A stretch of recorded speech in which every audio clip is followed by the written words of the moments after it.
Hello everyone, welcome my channel. So ఈరోజు ముచ్చట ఏంటంటే, చాలామంది నన్ను అడుగుతుంటారు అనమాట.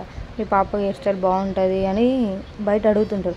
మా పాపకు కూడా హెయిర్ స్టైల్కి చాలామంది ఫ్యాన్స్ ఉంటారు. చాలామంది అడుగుతుంటారు, ఒక్కరోజు జడ మిస్ అయినా ఎందుకు వేసుకురాలేదు అని అడుగుతుంటారు.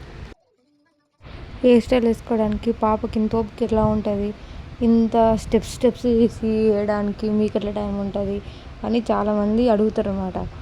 అయినా నాకు ఎంత ఇబ్బంది అనిపించదు. ఈ హెయిర్ స్టైల్ వేస్తే నా పాప క్యూట్ అనిపిస్తుంది. సో నాకు ఇబ్బంది కూడా అనిపించదు, ఈజీ అనిపిస్తుంది. హెయిర్ స్టైల్ని ఎలా చేస్తానో చూపిస్తారండి, చూడండి.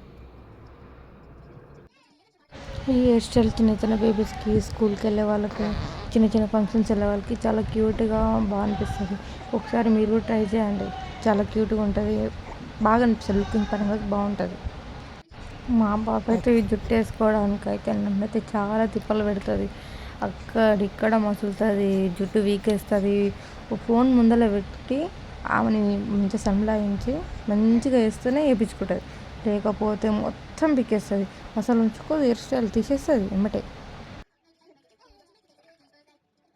ఈరోజు వీడియో తీస్తున్నందుకు మరేవో నాకు తెలియదు, కానీ హెయిర్ స్టైల్ వేస్తే నార్మల్గా ఒక 2 minutesలో పీకేస్తుంది ఎమ్మటే. ఇవి అయితేనే ఒక 2 రోజులు లేదా 3 రోజుల వరకు ఎట్లా వేసే జుట్టు అట్లనే ఉంటుంది. అవి ఎమ్మటే పీకేస్తూనే ఉంటుంది, అస్సలు ఉంచుకోదు.